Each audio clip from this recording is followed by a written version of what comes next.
त्या निमित्ताने काही महत्वाचे विचार, महत्वाच्या ओव्या, महत्वाचे या दृष्टीने की एक साधक म्हणून जे आपल्याला साठवायचं आपल्या अंतःकरणामध्ये घेऊन जायचं आहे.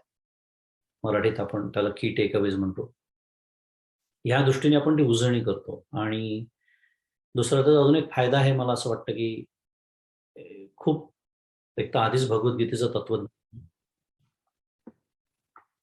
त्यावर माऊलींची टीका आहे. अत्यंत गहन विषय आहे तत्वज्ञानाचा, आणि आपण कधी कधी त्याच्यामध्ये त्या तत्वज्ञानाच्या जंगलामध्ये हरवण्याची शक्यता असते.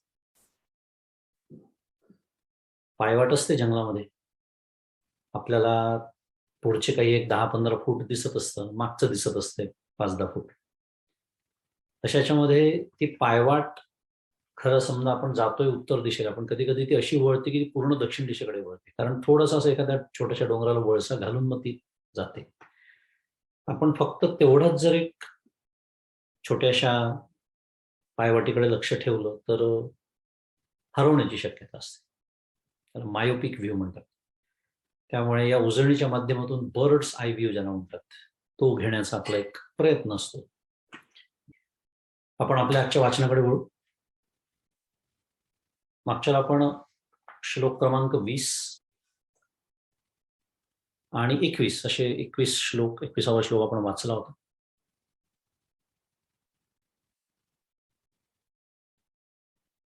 अर्जुनाला भगवान गोपालकृष्ण म्हणतात आहे की जो ब्रह्मज्ञानी पुरुष असतो, जो योगी असतो, जो कर्मयोगी असतो, ज्यांनी तत्वतः किंवा स्वरूपतः कर्माचा त्याग केलेला आहे. दरवेळेला मी ते शब्द वापरतो, लक्षात ठेव. कुठे पुन्हा संशय मनात राहू नये. कर्मयोगी म्हणजे कर्म सोडून दिलेला, असं कुठे मनामध्ये येऊ नये म्हणून दरवेळेला तत्वतः किंवा स्वरूपतः असा जो योगी असतो त्याची लक्षणं मी तुला थोडक्यात सांगतो, असं भगवंत म्हणाले. आणि तिथून 20व्या श्लोकाची सुरुवात आहे. पुढचे काही श्लोक आता भगवंत हेच बोलणार आहेत. एक अतिशय सुंदर रमणीय प्रांतामध्ये आपण खरं प्रवेश करतो आहोत आता. केलेला आहे, करतो आहोत म्हणण्यापेक्षा, कारण आपण मागच्या वेळेलाच 20वा श्लोक आपला झालेला आहे आणि 21 सुद्धा आपण वाचला होता. रमणीय याच्यासाठी म्हणायचं की खरंच काय सुंदर जीवन ते असेल, त्या जीवनमुक्ताचं, ज्यांनी हेची देही हेची डोळा भोगू मुक्तीचा सोहळा, असा जो मुक्तीचा सोहळा जो भोगतो आहे, ते जे सद्गुरू आहेत, ते जे संत आहेत, काय विलक्षण त्यांच्या जीवनाचा दर्जा असेल, हे एक अतिशय सुंदर चित्र आपल्यासमोर आता भगवंत उभं करतात. हे अशा पद्धतीचं वर्णन याच्या आधीच्याही 3-4 अध्यायांमध्ये येऊन गेलेलं आहे, थोडंसं इकडे तिकडे विस्कळीत स्वरूपामध्ये म्हणूया. पण आता त्याची एक एकत्र यादीच आपल्यासमोर आता भगवंत सादर करतात. म्हणून मी रमणीय शब्द वापरला, कारण परमार्थतः रमण्याचा विषय एकच आहे, तो म्हणजे राम. जो रमवतो तो फक्त राम आहे. अभिरामस्त्रिलोकानां राम श्रीमान सन प्रभू. अभिराम हा शब्द रामरक्षेमध्ये बऱ्याच वेळा येतो. रमवणारा तो फक्त एकच राम आहे. आणि त्या रामाच्या स्वरूपामध्ये जो रममाण झालेला आहे, त्याची काय लक्षणं असतात, तो पुन्हा लक्षण म्हणजे तो आपल्याला कसा दिसतो बरं का. कारण पुन्हा ही अंतरंग स्थिती आहे. आपण नेहमीच बघतो ते की संतांना ओळखण्यासाठी संतच व्हावं, पण निदान तोपर्यंत तरी काय एक साधारण लक्षणं त्यांची असतात, काय त्यांची मनस्थिती असते. मगाशी एक वाक्य छान येऊन गेलं उजळणीमध्ये, की दृष्टी बदलल्याशिवाय सृष्टी बदलत नाही. अशी नेमकी काय त्यांची दृष्टी बदललेली असते की जी सृष्टी मी पाहतो तीच सृष्टी ते पण बघतात. पण ते ज्या आनंदात असतात, अखंड ब्रह्मानंदे सदा डुल्लतू, असा जो डौल त्यांना आलेला असतो त्या ब्रह्मानंदाने, तो मला काय येत नाही, किंवा त्यांना ओळखायचं कसं. जे ब्रह्मानंदे सदा डुल्लत असतात ते कसे असतात, असे विविध गोष्टी आपल्याला याच्यातून शिकायला मिळतात. आणि ह्या दृष्टीने आता हे वर्णन सुरू झालं मागच्या वेळेला 20व्या श्लोकामध्ये, की न प्रवृषेत प्रियम प्राप्य नो द्विचेत प्राप्य चाप्रियम स्थिर बुद्धीर संमूढो ब्रह्मविद ब्रह्मणी स्थितः. ज्याची बुद्धी ब्रह्माचे ठिकाणी स्थिर आहे. परमपूज्य काकांचे 3 परवलीचे शब्द ते छान लागू पडतात, म्हणून मला त्याची आठवण झाली. कोणते? दृढ पहिला शब्द आहे काकांचा. दृढ, अपरिवर्तनीय आणि अपरोक्ष. हा जो योगी असतो, मी आता त्याला साध्या भाषेत आपण योगी म्हणूया, कर्मयोगी शब्द मी सोडून देतो. योगी, हा जो योगी असतो त्याचं जे ज्ञान असतं ते दृढ असतं, अपरिवर्तनीय असतं, पुन्हा त्याच्यात बदल होत नाहीत, आणि अपरोक्ष असतं म्हणजे प्रत्यक्ष. मराठीमध्ये अपरोक्षाचा अगदी उलटा अर्थ आहे. आपण बऱ्याच वेळा त्याचाही विचार केलेला आहे. माझ्या अपरोक्ष तू हे का केलं, म्हणजे माझ्या नकळत माझ्या मागे तू हे का केलं, असा अर्थ आपण मराठीत करतो. त्याच्या अगदी उलटा अर्थ संस्कृतमध्ये. अपरोक्ष म्हणजे प्रत्यक्ष, प्रत्यक्ष ज्ञान, प्रत्यक्ष अनुभव. पुस्तकातलं ज्ञान नाही जे आपल्याला होऊ शकतं पुस्तक व ग्रंथ वाचून, ते ज्ञान नाही. प्रत्यक्ष त्या शब्दांच्या फोडून शब्दांची अंतर, ते जे शब्दांचं टर्फल आहे ते ज्यांनी फोडलेलं आहे आणि त्याच्यात अर्थाचा जो दाणा आहे तो ज्यांनी ग्रहण केलेला आहे, त्यांच्याबद्दल हे बोलणं सुरू. त्यामुळे ज्यांची बुद्धी ब्रह्माच्या ठिकाणी स्थिर आहे, याचा अर्थ काय आहे? दृढ आहे, ते ज्ञान दृढ झालेलं आहे. ब्रह्माविषयी अज्ञान रहित आहे, म्हणजे काय? ज्ञान अपरोक्ष आहे. आणि ब्रह्माच्या ठिकाणीच विचाराने स्थित आहे, म्हणजे काय? अपरिवर्तनीय आहे. स्थित, स्थित म्हणजे स्थिती, ती स्थिती त्यांना प्राप्तच झालेली. थोडासा बारकाव, जी बदलते ती अवस्था, जी बदलत नाही ती स्थिती. त्यामुळे त्या अवस्थेत स्थित तो झालेला, म्हणजे काय? पुन्हा आता परिवर्तन नाहीये त्याच्यामध्ये. असा जो असतो त्याचं काय होतं, आपण काय बघतोय? पुन्हा एकदा लक्षणं बघतो आहोत. तर तो काय होतं, तर त्याला जेव्हा अनुकूल विषय प्राप्त होतात तेव्हा तो हर्षित होत नाही, आणि प्रतिकूल विषय प्राप्त झाले तर तो उद्विग्न होत नाही.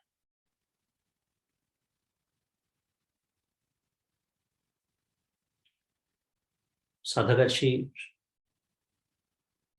सिद्धांची लक्षणं आहे. साधकासाठी काय असतं? साधन असतं. नेहमीचा विषय आपला तो. खूप सूक्ष्म थोडंसं एक विचार आहे त्याच्यामध्ये. थोडंसं आपण थोडं या वाक्याचा अर्थ समजून घेऊ आणि पुढे जाऊ. पण हे वाक्य आपण खूप वेळा ऐकलेलं असतं. त्याच्यावरची ओवी पण ऐकली असते. सुखे संतोषानं यावे, दुःखे विषादानं भजावे, वगैरे वगैरे. पण जर सूक्ष्म विचार केला तर आपल्या लक्षात येतं की इथे काय होत नाही ते सांगितलंय. काय होत नाही, तर तो जो पुरुष आहे, ज्ञानी पुरुष, तो हर्षित होत नाही आणि उद्वेग त्याला प्राप्त होत नाही अनुकूल प्रतिकूल विषय मिळाल्यानंतर. आता जर विचार केला तर आपल्या लक्षात येईल की हर्ष होणं किंवा विषाद होणं, उद्वेग होणं, ही प्रतिक्रिया आहे. झाली, विचारायला सुरुवात झाली आपली. ही प्रतिक्रिया अगदी साधा आहे, काही अगदी सरळ सरळ तर्क आहे, पण आपण कधी असे विचारच करत नाही, कारण इतके आपल्याला विचार करण्यासाठी महत्वाचे विषय उपलब्ध असतात 24 तास, की ते फक्त शुक्रवारी आणि मंगळवारी संध्याकाळी ते बसलं कीच जसे विचार. हीच तर वाईट अवस्था झालेली आहे. आणि हाच विचार आता पुढच्या काही श्लोकांमध्ये आपल्याला करायचा. म्हणून म्हणलं खूपच सुंदर, इतके सुंदर विचार आहेत हे, की अगदी रमावं याच्यामध्ये, असे विचार आहेत. आणि रमण्याचा अजून एक उद्देश आहे. थोडंसं विषयांतर करतो, मग याच्याकडे परत येतो. रमायचं याच्यासाठी आहे की असं छान वर्णन आपण जेव्हा ऐकतो, परमपूज्य काका जेव्हा समजून सांगतात की जीवनाचा दर्जा म्हणजे काय, माझ्या ज्या जीवनाच्या दर्जाच्या व्याख्या असतात त्या आणि या व्याख्यांमध्ये जमीन आसमानाची तफावत आहे. आणि असं जेव्हा सुंदर वर्णन मी ऐकतो तेव्हा कुठेतरी मनामध्ये एक असं प्रेरणा निर्माण होते. असं वाटतं की अरे, माझंही वर्णन असं असावं, माझंही चित्र असं दिसावं कधीतरी. जसं ते एखादा देखणा पुरुष किंवा एखादी देखणी स्त्री असते, तिचा कुठे फोटो बघितला, व्हिडिओ बघितला, की आपल्याला असं वाटतं की आपणही दिसावं असं. परमपूज्य मंदाते म्हणतात, असं जर वाटलं नसतं तर जगात ब्युटी पार्लर सुरूच झाली नसती. गमतीचा विषय आपण विचार करा, असं कुठेतरी कोणाला तरी वाटतं की माझ्या भोवया तिच्यासारख्या असल्या पाहिजे. मंदाते म्हणतात, घ्या करून भोवया, लावा खोटी नाकं. पण काहीतरी एक पसंत नसतं, कुठेतरी एक चेहरा पाहिलेला असतो, त्याच्यासारखं मी दिसावं अशी सुप्त इच्छा, कामना मनामध्ये असते, आणि मग ब्युटी पार्लरचा शोध लागतो. मंदाते गमतीने म्हणतात, असंच एक ब्युटी पार्लर परमपूज्य काकांनी काढलंय मुरगुडमध्ये. त्या ब्युटी पार्लरमध्ये काय होतं, आत्ता ज्या ब्युटीचं वर्णन आपण ऐकतोय, सगळं हे जे सगळं रमणीय, सगळं असं सुंदर वर्णन आहे त्या जीवनमुक्ताचं, तर ते ऐकल्यानंतर आपल्यालाही वाटतं की आपण तसं व्हावं. आणि चांगली गोष्ट आहे, हाही एक प्रकारचा कामच आहे. पण हा काय, दोन प्रकारचे द्वैत सांगितले पंचदशीमध्ये, संवादी आणि विसंवादी. संवादी द्वैत आणि विसंवादी द्वैत, त्यातलं हे संवादी द्वैत आहे की ही लक्षणं माझी का असू नये असं जे वाटणं, ही कामनाच आहे एक प्रकारची, पण ही संवादी कामना आहे. कारण ही कामना मला कामना रहित अवस्थेकडे घेऊन जाणार, म्हणून ती संवादी आहे. आपण बघत होतो की या दृष्टीने आपल्याला सगळे विचार करायचे की हर्ष होणं किंवा उद्विग्नता येणं ही प्रतिक्रिया आहे. मी थोडस याच्यात वेळ का घालवतोय, काय होणार आहे नेमका आणि काय अपेक्षित आहे ते कळलं पाहिजे. ह्याच्यासाठी की जेव्हा इंद्रिय विषय आतमध्ये घेऊन येतात, तेव्हा त्या विषयांचा निवाडा होतो बुद्धीच्या पातळीवरती. कोणता, हे अनुकूल आहे का हे प्रतिकूल आहे. हे मी कशासाठी सांगतोय, हे जीवनमुक्ताचं सुद्धा होतं हे मला तुम्हाला सांगायचं मुख्य. काका नेहमी सांगतात, संत म्हणजे दगड नव्हे. ते काही दगड नाही, ते त्यांना काही कळतच नाही किंवा काही भावनाच नाही आहे. त्यांनाही हे कळतं, त्यांचेही डोळा उघडल्यानंतर बंधन आहे. डोळा रूपाचं, रूप नावाचं विषयाचं, डोळा नावाच्या इंद्रियावरती बंधन आहे. सारखा सारखा आपण तो विषय पाहतो, विषय व्याळे मिठी निधलिया नुठी ताठी, ते तुझ्या गुरुकृपा दृष्टी निर्विष होय, निर्विषय होय नाही म्हटलेलं. विषय राहणारच आहे, बंधन आहे, पण त्यातलं विषत्व जे आहे सत्यत्वाचं, ते आपल्याला घालवायचं. त्यामुळे त्यांना सुद्धा दृश्य दिसतं डोळे उघडले की, त्यांना सुद्धा आवाज, एखादा ध्वनी निर्माण झाला कानाने ऐकू येतो. या 5 ज्ञानेंद्रियांनी विषय ग्रहण त्यांचेही करणं सुरू असतं. आतमध्ये जेव्हा तो विषय आतमध्ये येतो इंद्रियांच्या माध्यमातून, किंवा त्याचं ज्ञान येतं आता म्हणूया, तर त्याचा निर्णय निवाडा केला जातो. काय, हे अनुकूल आहे, हे प्रतिकूल आहे. त्यामुळे कोणीही जीवनमुक्त आहे म्हणून स्वतःहून प्रतिकूल ओढवून घेतात. रणरणत ऊन आहे दुपारी 12 वाजता, उन्हात जाऊन बसायचं का, आम्ही जीवनमुक्त आहोत, आम्हाला प्रतिकूल. असा गाढवपणा, मूर्खपणा कोणीच करत नसतं. पण त्यांनाही कळतं की आज आत्ता बाहेर जाऊन बसणं एवढ्या उन्हामध्ये, किंवा या आत्ताच्या थंडीमध्ये म्हणूया, अमेरिकेत जी काही थंडी सुरू आहे, हे प्रतिकूल आहे. हा जो निवाड आहे ना, ते पण करतात. इथपर्यंत आपला आणि त्यांचा प्रवास काय असतो, सामान्य असतो. मराठीत आपण त्याला कॉमन म्हणतो. इथून पुढे आता 2 फाटे फुटतात, आणि तेच तर आपल्याला शिकायचं. इथून त्यांची पण एक प्रतिक्रिया असते. आता थोडंसं पुन्हा बारकावा आहे बरं का, याचा अर्थ ते पुन्हा प्रतिक्रिया देत नाहीत असं नाहीये. त्यांची पण प्रतिक्रिया असते, माझी पण प्रतिक्रिया असते. पण त्यांची प्रतिक्रिया, परमपूज्य काकांच्या भाषेत सांगतो, अत्यंत सौम्य असते. समजा आपण आता एखादं छान आपल्या आवडीचं एखादं काम करतोय. समजा आता मला संगीताची आवड, मी एखादी मैफिल ऐकतोय, किंवा आपण एखादी आवडती तुमची सिरियल पाहता, तुम्ही टीव्हीवरती सिरियल पाहतो, जे काय, प्रत्येकाने एक विचार करा, आवडत्या विषयामध्ये आपलं चित्त रंगलेलं आहे. अशा वेळेला एखादा डास येऊन बसतो अंगावरती, आपल्या नकळत तो डास आपण उडवतो. नकळत घडणारी घटना इतकी की कधी कधी आपल्याला हे लक्षात येत नाही की हे मी केलं. कारण आपल्याला व्यत्यय नको असतो, आपल्याला ते जे काही सुरू असतं ना समोर, त्याच्यात आपण इतके रंगून गेलेलो असतो की तो सहज तसा डास आपण उडवून टाकतो, झटकून टाकतो. म्हणजे काय मी तुम्हाला सांगण्याचा प्रयत्न करतो, तो डास येऊन बसणं हे प्रतिकूलतेचे एक प्रतीक आहे.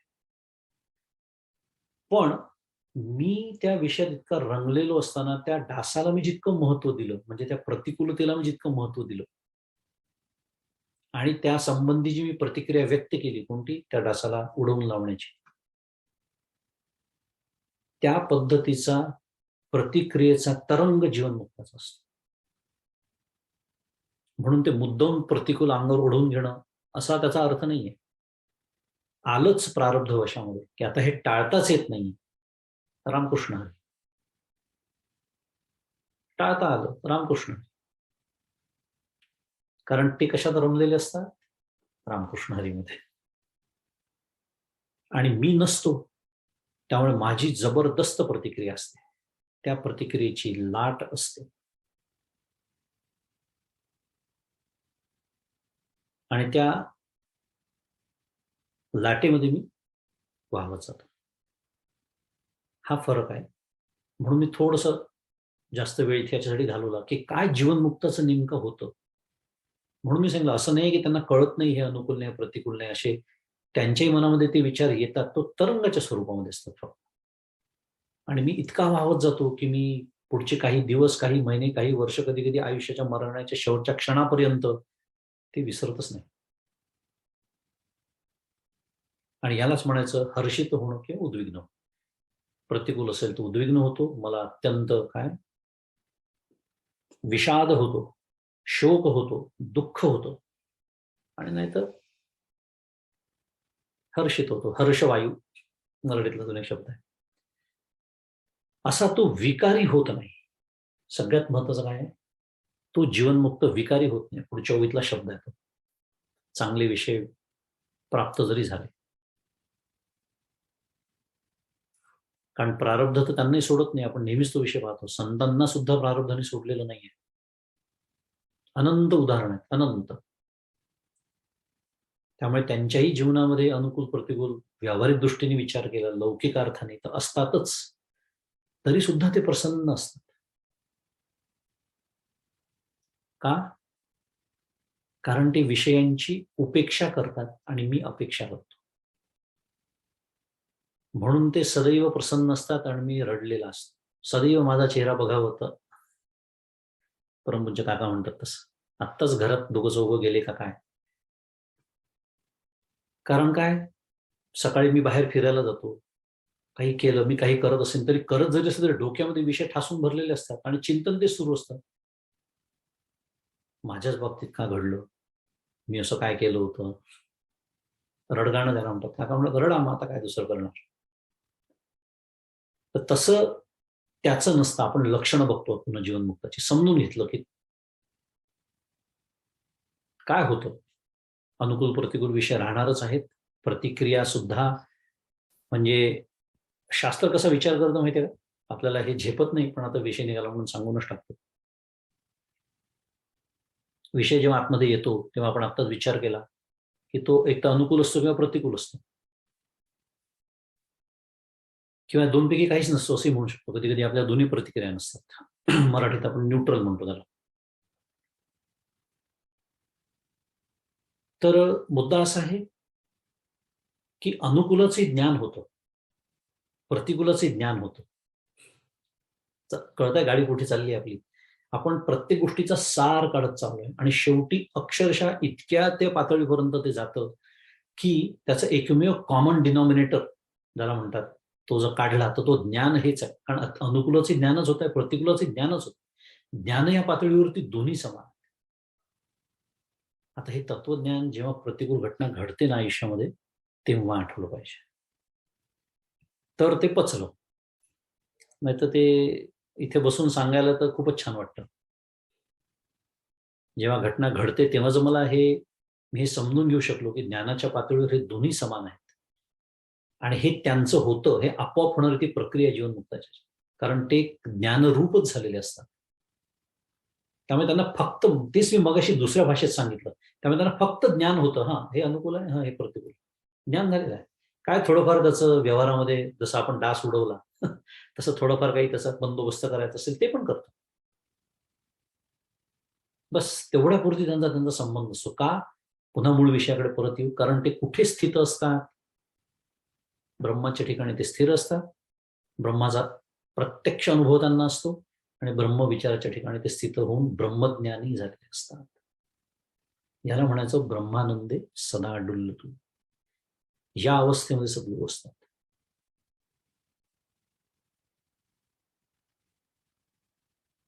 शब्दज्ञाने पारंगत ब्रह्मानंदे सदा डुल्लतू. त्याचं वर्णन केलं एकनाथ महाराजांनी सद्गुरूंचं.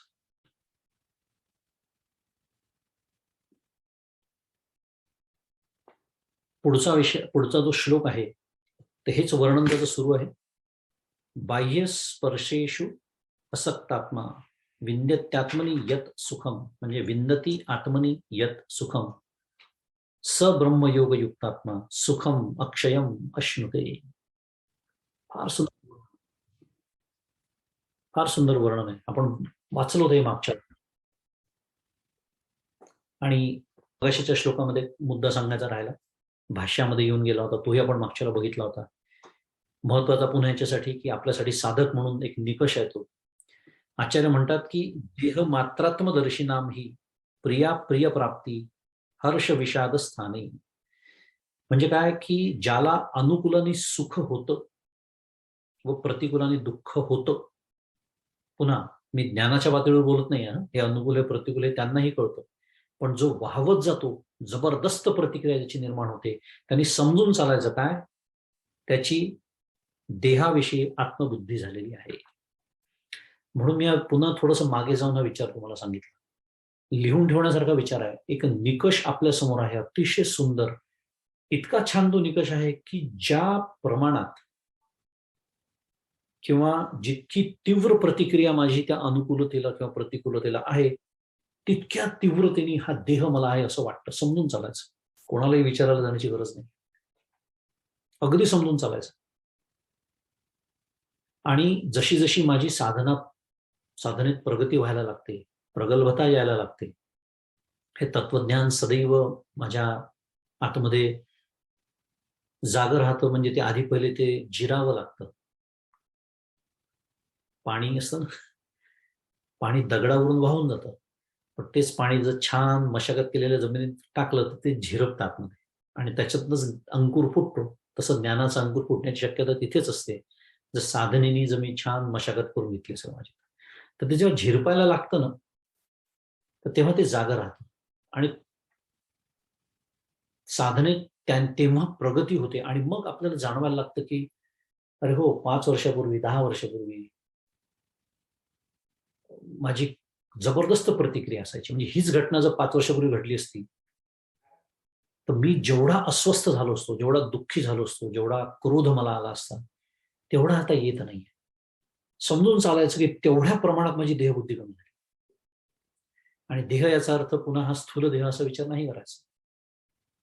देहामध्ये सगळं आलं, चारही देह, 3ही देह म्हणा, 4ही कोश म्हणा, सगळे त्याच्यामध्ये हा स्थूलता आहेच, पण सूक्ष्म देह पण आपण जो बघतोच आहोत सध्या मंगळवारच्या वाचनामध्ये, लिंगदेह सूक्ष्म देहाचा अभ्यास करतो आहोत. त्यामुळे मनबुद्धी चित्त अहंकारी धरायचे, त्याच्यात अंतःकरणी धरायचं आणि हा स्थूल देहही धरायचा. याच्यावरचं माझं ममत्व, आसक्ती कमी होते हा त्याचा अगदी स्पष्ट अर्थ आहे. ज्या प्रमाणात माझ्या प्रतिक्रिया सौम्य व्हायला लागतात. आचार्य आपल्याला तेच सांगतात आहे की ज्याची देहाविषयी आत्मबुद्धी आहे त्यालाच अनुकूलाने हर्ष होतो आणि प्रतिकूलाने उद्वेग. आणि आपल्या जगामध्ये दिसतं त्याच्यावर, ज्यांना दुर्दैवाने कधी परमार्थाचे 4 शब्द ज्यांच्या कानावर पडले नाही, ते कसे वागतात आहेत हे आपल्याला बघता येतं. म्हणजे एक काय म्हणूया, एका दुसऱ्या टोकाला असलेले लोक आपण बघू शकतो, अनादर एक्स्ट्रीम. आपल्याला तिकडे नक्कीच जायचं नाहीये, पण शक्यतो तिथून दूर जाऊन जे दुसरं आहे, जीवनमुक्ताचं जे टोक आहे, तिकडे मी कसा जाईन. आणि हा एक छान निकष आहे की कारण प्रगती हळूहळू होत असते, एकदम होत नसते. आपली देहबुद्धी कमी होत चालल्याचं, गेल्याचं एक सुंदर हे लक्षण आहे की आपल्या प्रतिक्रिया सौम्य व्हायला लागतात. घसरते गाडी एखाद्या वेळेस, हरकत नाही, एकदम होणारं काम नाहीये, शेवटी इतके जन्मांचे संस्कार आहेत. पण कधी कधी लक्षात येतं की अरे नाही, चुकलं बरं का ते आपलं. आणि म्हणून ते इंग्लिशमध्ये छान एक वाक्य आहे की you must respond you shouldn't react. Reaction म्हणजे जबरदस्त प्रतिक्रिया असते. रिस्पॉन्स जो असतो तो ते जीवनमुक्तासारखा असतो. पूर्ण साधक बाधक विचार करून व्यवहारामध्ये, कारण आपण व्यवहारात राहतो आहोत, आपण प्रापंचिक आहोत, शांत बसून समस्या सुटत नसतात. योग्य तो प्रतिसाद ज्याला म्हणतात द्यावा लागतो. पण तो प्रतिसाद जो आहे त्या परिस्थितीला दिलेला एखाद्या, तो माझ्या स्वातंत्र्यातला असावा. रिॲक्शन जी आहे, परमपूज्य काका फार सुंदर समजून सांगतात. रिॲक्शन म्हणजे जी प्रतिक्रिया असते, जी ताबडतोब व्यक्त केल्या जाते, केली जाते, ती जी प्रतिक्रिया असते ती समोरच्याने जो प्रवाह निर्माण करून दिलाय त्याच्यात मी वाहवत गेल्याचं लक्षण. काय सुंदर मांडणी आहे शास्त्राची, संतांची. आपल्या हेही लक्षात येत नाही की मी माझं स्वातंत्र्य गमावून बसलेलो आहे. तो असं काही किंवा ती असं काहीतरी बोलली की माझी तळपायची आग मस्तकात गेली. याचा अर्थ असा आहे की त्यांनी किंवा तिने निर्माण करून दिलेल्या प्रवाहात मी वाहवत गेलेलो आहे. पुन्हा याचा अर्थ शांत राहायचा आहे का? नाही. शांत राहायला तर व्यवहार किंवा लोक असा त्याचा अर्थ काढतात की याचं चुकलेलं आहे, ज्या अर्थी हा ऐकून घेतोय. प्रतिक्रिया व्यक्त करायचीच आहे, पण ती माझ्या स्वातंत्र्यामध्ये करायची आहे. त्याला म्हणायचं response, not a reaction. Response शांतपणे, व्यवस्थित. किंवा मी तुझं ऐकून घेतलं पण मी तुझ्याशी सहमत नाही, या कारणाने मी सहमत नाही. जे काय असेल ते, जे काही त्या परिस्थितीला योग्य असेल ते. पण हे तेव्हाच होऊ शकतं की जेव्हा हे तत्वज्ञान माझ्या चित्तामध्ये जागं असतं. मी जर का तिथे वाहवत गेलो तर हे सगळं तत्वज्ञान मग नंतर आठवतं, कधी कधी 2 दिवसांनी. गडबड झाली. हरकत नाही, 2 दिवसांनी आठवलं, हाही एक प्रगतीचा टप्पा आहे. पुढे पुढे ते 1 दिवसांनी आठवेल, मग त्याच दिवशी संध्याकाळी आठवेल, मग 4 तासांनी आठवेल, मग 1 तासांनी आठवेल. मग तेव्हाच आठवेल की नाही नाही, चुकताय बरं का, थांबा थांबा थांबा. ते म्हणतात ना कधी कधी राग आला की 10 वेळा काहीतरी आकडे मोजा, 1 2 3 4 5 6. कशासाठी? किंवा नाम घ्या म्हणतात. तेवढ्यासाठी की एक एक त्याच्यामध्ये अंतर निर्माण करा. तुमचं जे इमेज काय ते ताबडतोब जे आलेलं आहे सगळं खवळून आहे बरं का. हा विषय सगळा पुढच्या 2 श्लोकांमध्ये हाच विषय येणार. त्याला क्रोधाचा वेग म्हटलेला आहे भगवंतांनी. हे वेग असतात, वेग. हे वेग जो आवरतो ना, त्याला जितेंद्रिय म्हटलेला आहे. तो विषय आता सगळं घेऊन येणारच आहे तो पुढे विषय. पण हा वेग असतो, हा वेग आवरता आला पाहिजे. आणि एक वेळ अशी येते की नंतर तो वेग निर्माणच होत नाही. कळलेलं असतं त्याचं मिथ्यात्व काय. हा जो श्लोक आहे 21वा, त्याच्यामध्ये बाह्य विषयामध्ये ज्याचे चित्त आसक्त नाही, बाह्य स्पर्शेषु असक्तात्मा. इथे विषय असा शब्द नाही आहे बरं का या श्लोकामध्ये, पण बाह्य स्पर्श याचा अर्थ विषय असा होतो.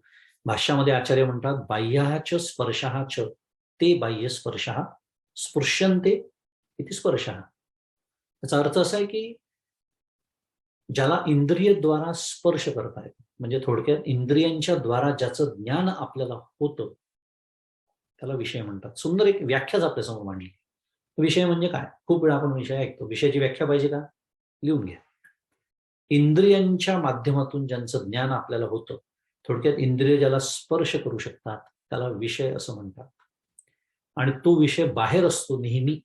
नियम आहे, विषय नेहमी बाहेर असतो, म्हणून त्याला बाह्य स्पर्श असे शब्द इथे वापरले.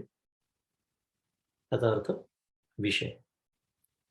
त्यामुळे या व्युत्पत्तीप्रमाणे शब्दादी विषय जे आहेत, शब्द स्पर्श रूप रस गंध, हे सर्व स्पर्श आहेत आणि ते बाहेर आहेत कारण ते आपल्या आतमध्ये नाहीत. म्हणून इंद्रिय त्यांना स्पर्श करू शकतात, कारण इंद्रिय ही नेहमी बाहेर असतात. त्यांचं मुख हे बाहेर वळवलेलं आहे. परांची खाणी व्यतृणच स्वयंभू. स्वयंभू म्हणजे ब्रह्मदेव. ब्रह्मदेवाने आपली इंद्रिय तशीच बनवलेली आहेत. त्याच्यावरच्या ओव्या बघू. जया आपण पे सांडूनी कही. माऊलींची प्रतिभा, त्याचा आनंदही घ्यायचा आपल्याला. इतकं सुंदर वर्णन माऊली करतात. जया आपण पे सांडूनी कही, इंद्रिय ग्रामावरी येणे नाही. तो विषय न सेवी हे काही विचित्र येत.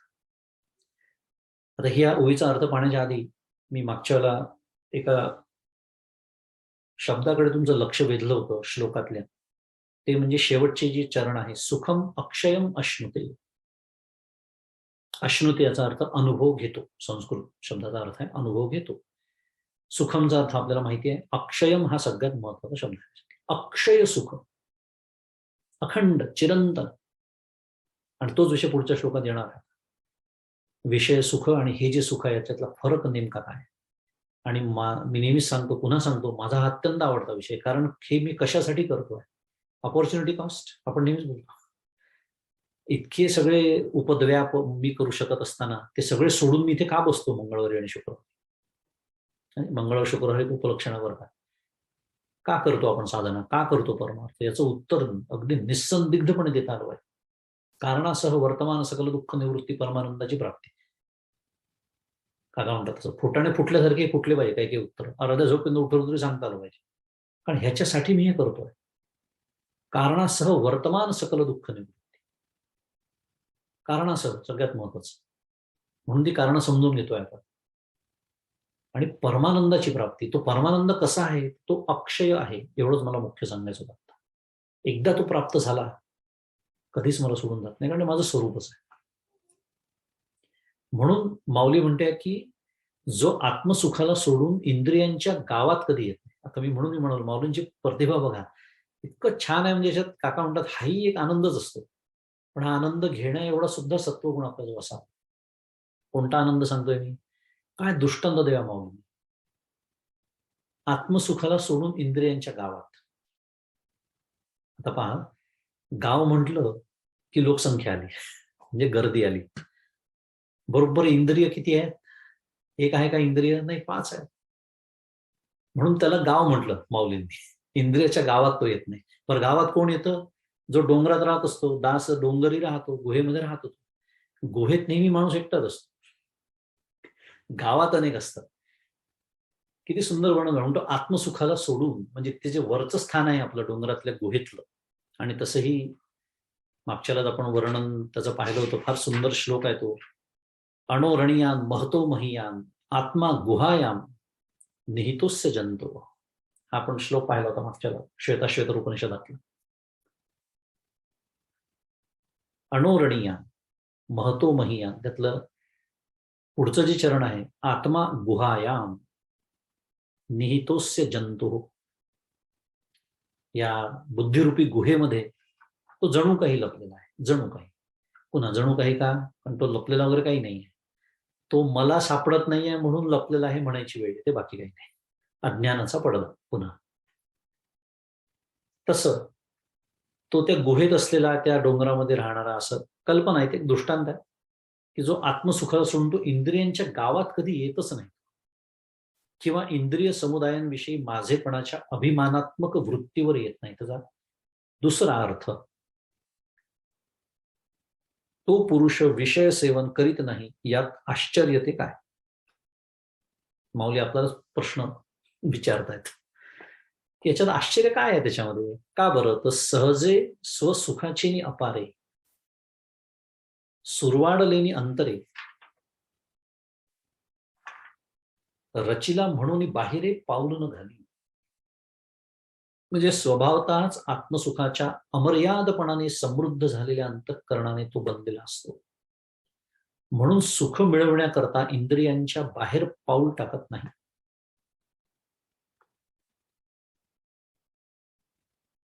एखादं अतिशय सुख संपत्तीने समृद्ध राज्य असावं एखादं,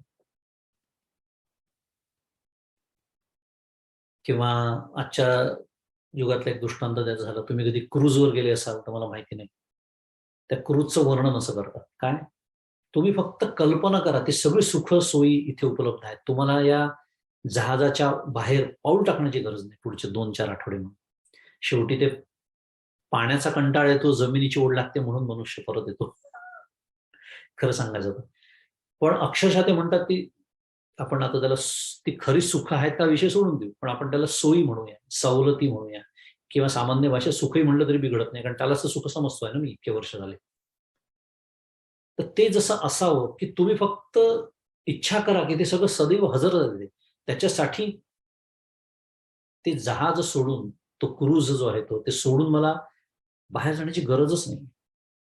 असा जो आपल्या आतमध्ये सुखी झालेला असतो आपण, म्हणून मी म्हणालो इतकं रमणीय वर्णन आहे. मी जितकं याच्यावरची चिंतन करीन, समजावून घेईन, आपला आपण सुखी. परंतुच्या मनात ते म्हणतात खरं किती सोपं आहे की नाही. माझ्या सुखाच्या ज्या कल्पना आहेत, समजा मला संगीत आवडतं, मला चवदार पदार्थ खायला आवडतात, शेवटी 5 विषयांच्या पलीकडे कुठे जाणार आहे. किती खटपटी, किती लटपटी कराव्या लागतात, साध्या भाषेत किती मारामाऱ्या कराव्या लागतात, त्याच्यानंतरही ते मिळेल, मला हवं तेवढं मिळेल, मला हवं तेव्हा मिळेल, माझ्या मनासारखं मिळेल, बरं मिळालेलं सदैव टिकेल. हे खरं खूप पुढचं पुढचं तुम्हाला सांगतो, हे पुढचे हेच विषय सगळे आपल्याला ऐकायचे. असं होत नाही. पण माझं स्वरूपाचं जे सुख आहे ना, ते माझ्यासाठी सदैव उपलब्ध आहे. 18व्या अध्यायामध्ये आहे, अखंड दंडाकारती वृत्ती. काका म्हणतात तो सदैव मला फोन करतोय, अरे मी आहे, अरे मी आहे, अरे मी आहे. माझी लाईन त्याला एंगेज लागते, कारण मी फोन कधी क्रेडलवर ठेवतच नाही. परमपूज्य काकांचे शब्द आहेत प्रवचन, मी फोन क्रेडलवर ठेवत नाही. म्हणजे काय, माझा फोन सदैव उचललेला असतो, त्यामुळे सदैव त्याला लाईन एंगेज लागते. मी कोणाशी बोलत असतो, हे 5 जण या 5 सदैव बाहेर, आणि तो सारखा मला फोन करतोय, मी आहे, मी आहे, अहम अहम, ती वृत्ती उठत असते. मी आहे म्हणजे काय, अहमस्मी सदाभामी कदाचित नाहम प्रिया केलाय आपण विचार. अस्थिभाती प्रिय, ते अस्थिभाती प्रिय आले कुठून, सच्चित आनंदापासून. पण त्याच्याकडे लक्ष देणं एवढा सुद्धा शांतपणा माझ्या आयुष्यामध्ये असतो. तर हा स्वतःच्याच सुखाने, मला ते नेहमी नारद भक्ती सूत्रातलंच वर्णन आहे, तृप्तो भवती मत्तो भवती. हा सुंदर म्हणा, धुंद होतो, मस्त होतो. म्हणून आपण कल्पनाच नाही करू शकत की काय आनंदामध्ये ते जगत असतील संत सद्गुरू. आणि असं ज्याचं असतं तो इंद्रियाच्या बाहेर कशाला पाऊल टाकतो. शंकराचार्यांचं एक संवाद रंगवलाय आचार्यांनी, कोणाचा, आत्म्याचा आणि मनाचा. काल्पनिक आहे, कारण असं संवाद होणं शक्य नाही, आपल्याला माहिती आहे. पण एक आपल्या समजुतीसाठी एक संवाद रंगवलाय आचार्यांनी. त्याच्यात आचार्य असं म्हणतात, म्हणजे तो आत्मा जो आहे तो जणू काही मनाला म्हणतो, जणू काही, कारण असं होणं शक्य नाही, पण जशी धातकथा मातकथा असते तशासारखं, की हे मना, तू इतकी धावपळ कशासाठी करतो बाहेरून, हे सगळं तू इतका दिवसभर धावत असतो, सारखे सुखाचे विषय, सो कॉल्ड सुखाचे विषय गोळा करून आणत असतो, कोणासाठी करतो तू, असा प्रश्न आत्मा मनाला विचारतो. बरोबर, आत्मा असं म्हणतोय की मी, हे बघ, हे म्हणा, मी सुखरूप आहे. काय म्हणतोय तो, मी सुखरूप आहे, त्यामुळे मला सुखाची गरजच नाही. थोडक्यात, अरे माझ्यापासूनच तर त्या प्रेरणा निर्माण होतात आहेत ना. आपण गाढवासारख्या त्या प्रेरणांच्या मागे धावतोय. आपल्याला प्रेरणा सोडून त्या स्त्रोताकडे जायचं, त्यालाच म्हणायचं अंतर्मुख होणं, वृत्ती व्याप्ती, थोडे शास्त्रीय शब्द. मुद्दा एवढाच आहे की तो आत्मा म्हणतो की मी सुखरूप आहे, मला या सुखांची गरज नाही. बरं, तू जड आहेस, तुला सुख भोगता येत नाही, मग ही धावपळ तू करतो कोणासाठी. असं एक छान संवाद आचार्याने रंगवले त्याच्यासाठी, की हा जो सुखरूप आत्मा आहे तो मी आहे, असं ज्यांना अपरोक्ष, दृढ, अपरिवर्तनीय, सारखे ते शब्द आपण बघतोय, अनुभव ज्यांना आलेला आहे, तो कशासाठी इंद्रियांच्या बाहेर पाऊल टाकेल तुम्ही सांगा. आणि त्यांनी टाकलंच तर तो फक्त व्यवहार, लोक व्यवहारापुरती.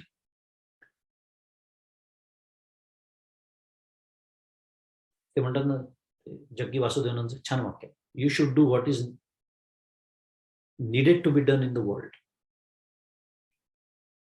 त्यांना एका पत्रकाराने प्रश्न विचारला की तुम्ही एवढं कार्य कशाला करताय, त्यांचं एक मोठं रिव्हर प्रोजेक्ट आहे, आपल्या सगळ्यांना माहिती आहे. त्यांनी म्हटलंय की, म्हणून मगाशीचा जो विषय होता की कर्म नाही सोडायला सांगत, कर्मातली आसक्ती सोडायची. All of us should do what is needed to be done. In our own individual life. प्रपंच आहे, नोकरी धंदा व्यवसाय राहणार आहे, बायका मुलं आहेत, स्त्री असेल तर नवरा आहे, मुलगा आहे, मुली आहेत, जे काय असेल ते त्यासाठी जे करायचं, चरितार्थ चालवायचा, त्याच्यासाठी नोकरी करायची, नीड्स टू बी डन. कर्तव्याचा भाग. तेवढ्यासाठी फक्त इंद्रियांच्या बाहेर पाऊल आहे. आपला विषय तो सुरू आहे. सुखाच्या मागे धावण्यासाठी नाही आहे. तो गाढवपणा आता करायचा नाही आहे शक्यतो, जितकं शक्य होतं तेवढं काम करायचं आपलं फक्त. आणि उरलेला सगळा वेळ कशासाठी लावायचा आहे? तो जो आहे सुखरूप, त्याचा तोच मी आहे हा अनुभव मला कसा आहे. आणि माऊलींनी तर 107 क्रमांकाच्या पुढच्या ओवीमध्ये तर इतका जबरदस्त दृष्टांत दिलेला आहे की सांगे कुमुद दळाचेनी ताटे, जो जेबीला चंद्र किरणे चोखटे, तो चकोरू काही वाळू म्हणते चुंबितो असे. असे सांगा की जो कमलपत्राच्या ताटात शुद्ध चंद्रकिरणांचे जेवण करतो, तो चकोर पक्षी वाळूचे खडे चाटीत बसेल का? माऊलींचे शब्द पाहिले की शाल जोडीतले, काका म्हणतात तसं. माऊली शाल जोडीतले. तुकाराम महाराज पहिला शब्द नाही, शाल नाहीच, दुसरा शब्द नुसते जोडे. म्हणून आपण यांना माऊली म्हणू. म्हणजे थोडं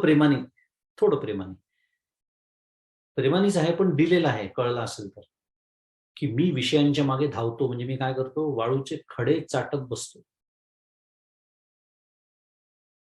पण इतकं गुंग झालो मी ते वाळूचे खडे चाटण्यात की त्या चाटण्यातून, दृष्टांत चांगला नाहीये पण सांगतो, कुत्रा असतो, कुत्र्याच्या समोर हाड चघळायला देतात. आपल्याला माहिती आहे कुत्र्यांना हाडं टाकतात, आपण म्हणतात त्याला आवडतं कुत्र्याला ते हाड चघळायला, ते चावत बसतात. असं म्हणतात की ते होतं काय की ते हाड इतकं कडक असतं की ते चावता चावता त्याच्या दातातून ते रक्त यायला लागतं आणि तेच तो चाटतो आणि त्याला आनंद मिळतो. त्याला असं वाटतं या हाड चावण्यातून मला आनंद मिळतो, हाड चघळण्यातून मला आनंद मिळतो. का दृष्टांत तो आठवला? माऊली विषयातून मिळणाऱ्या आनंदाला वाळूचे खडे चाटत बसणं म्हणते आहे आणि मी तर अख्खं आयुष्य झालं ते खडे चाटण्यातच धन्यता मानतो. का? कारण कमलपत्राच्या ताटात शुद्ध चंद्रकिरणांचं जेवण असतं ह्याची कल्पनाच नाही करत मला अजून. म्हणून ते वाळूचे खडे, बरं काय 99% लोक खडेच चाटतात, त्याच्यामुळे मी काही गैर करतोय असंही वाटत नाही. पण आता जर मला आपल्या सगळ्यांच्या सद्भाग्याने आपल्याला संत सद्गुरू लाभलेले आहेत, ते सांगतात आहेत की अरे नाही, ही तर प्रेरणा आहे, स्त्रोत कुठून आला तो बघा.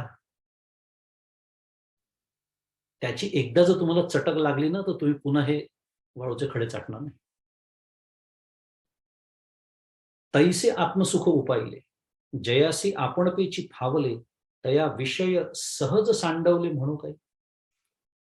की त्याप्रमाणे ज्याला सर्वत्र विस्तारलेले आत्मसुख आपण होऊन प्राप्त झाले आहे, त्याच्याकडून विषय हे सहजच टाकले जातात. हे मी काय नवीन सांगाल?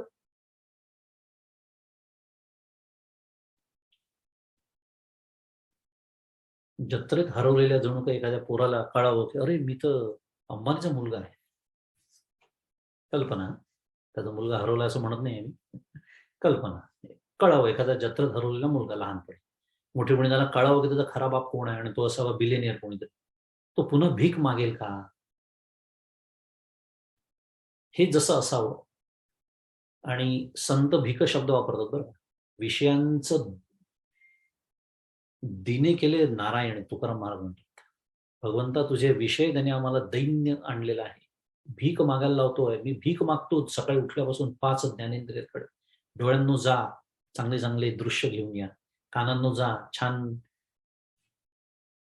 काय छान संगीत पण नाही, कौतुकाचे शब्द, कोणी कौतुकाचे, कोण हा माझं कौतुक, असंच बोलत राहा. या जेवायला या घरी, चहा कशाला, जेवायलाच असेच बोलत राहा माझ्याबद्दल छान छान. असं जी एक त्या विषयामध्ये सुख आहे, इतकी जबरदस्त ओढ असते त्या विषयांची की ती मी भीक मागतो अक्षरशः, असं संत म्हणतात. याला भीक मागणं म्हणतात ज्ञानेंद्रियांकडे आपले. पण ज्याला सर्वत्र विस्तारलेलं आत्मसुख प्राप्त झालेलं आहे, तो हे कधी करेल का? किंवा त्याच्याकडून विषय सहजच टाकले जातात. ते जे सहज टाकले जातात ना, शब्द खूप महत्वाचे आहे, की त्याच्यामध्ये सहजता अभिप्रेत आहे.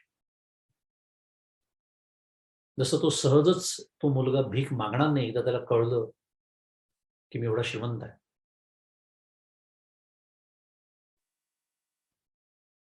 तसा जो ज्ञाननिधी आहे आपला, त्याच्यावर जे 2 भुजंग बसले आहेत, नेहमीच आपण त्यांचं स्मरण करत असतो. ते पण पुढे येणारच आहे. तोही सगळा विषय आहेच. ते एकदा गेल्यानंतर, एकदा तो निधी मला हस्तगत झाल्यानंतर पुन्हा मी तरी कशाला भीक मागेन सुखाची. आपोआपच तो काम, क्रोध हे नेहमी दोघंच येतात बरं का. ते दोघं जोडीने येतात. 6 जण असतात ते. पण 6 जणांपैकी परमपूज्य मन्नाथ म्हणतात हे दोघंच जास्त ड्युटीवरती असतात. ड्युटीवरती कोण? हे दोघं असतात. आणि एक जातो तो दुसऱ्याला 4 देऊनच जातो. मी थोडा चहा पिऊन होतो, तू लक्ष ठेव. काय? त्याला निधी तो प्राप्त होता कामा नये आत्मसुखाचा. आणि बहुतांश वेळेला कामच असतं. एखाद्या वेळेस तो येतो त्याचा सोबती क्रोध, जेव्हा त्याला प्रतिबंध निर्माण होतो कामाला, तेव्हा त्याचं रूपांतर क्रोधामध्ये होतं.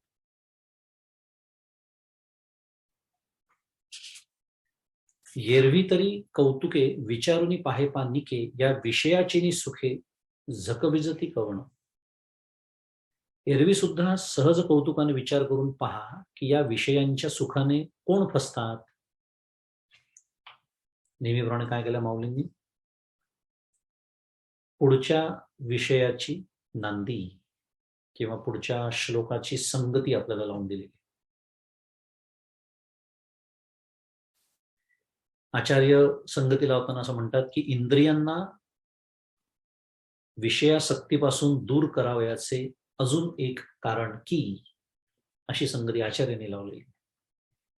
दोन्ही छानच आहेत, प्रश्नच नाही आहे. म्हणजे मी प्रमाणित करण्याची गरज नाही आहे. सांगण्याचा उद्देश असा आहे, छान याचा अर्थ, की दोन्ही आपल्या अत्यंत उपयोगाचे आहेत. दोन्हीही या संगती कळल्या की हा आता म्हणजे भगवंत का हा पुढचा श्लोक सांगतात आहेत, का हा पुढचा विषय अर्जुनाला सांगतात आहेत, हे आपल्याला कळतं. या दृष्टीने त्या सांगतात असं म्हणायचं. घड्याकडे लक्ष आहे माझं. विचार करतो, 1च मिनिट राहिला आहे. वाचण्याचं पुण्य घ्यावं का न घ्यावं? घेतो. श्लोक तर वाचतो नाही ना, बघूया.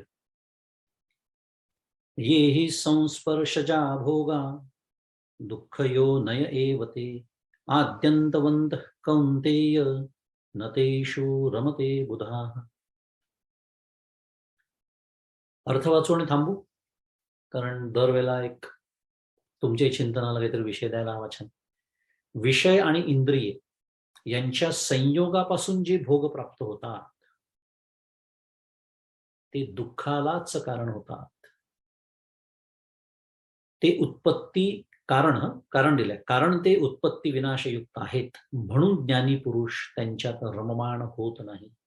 खूपच सुंदर विषय. मी जसं म्हणालो, याला परमार्थामध्ये सुखमीमांसा असं म्हणतात. सुखाची केलेली मीमांसा आहे. आणि पुढे माऊलींच्या ओवीत आलेलंच आहे पुढे, की हे जर त्या सुखाचं स्वरूप नसतं तर आत्मसुखाची गरजच राहिली नसती. आत्मसुखाची गरजच राहिली नसती. आणि म्हणून तर समर्थ आपल्याला करुणाष्टकामध्ये आठवण करून देतात, काय? विषय जनित सुखे सौख्य होणार नाही. तुझविण रघुनाथा वोखटे सर्व काय, समर्थ म्हणतात करुणाष्टकामध्ये. विषय जनित का बरं आठवण झाली त्याची? येही संस्पर्शजा भोगा, म्हणजे विषय आणि इंद्रिय यांच्या संयोगापासून जे भोग प्राप्त होतात म्हणजे विषयजनित सुखे, त्याने तुम्हाला सौख्य होणार नाही, म्हणजे सुखरूपता कधीच प्राप्त होणार. तर चिंतनासाठी या अतिशय सुंदर विचारासह आज आपण इथे थांबूया. श्री ज्ञानेश्वर महाराज की जय. गोपाल कृष्ण भगवान की जय.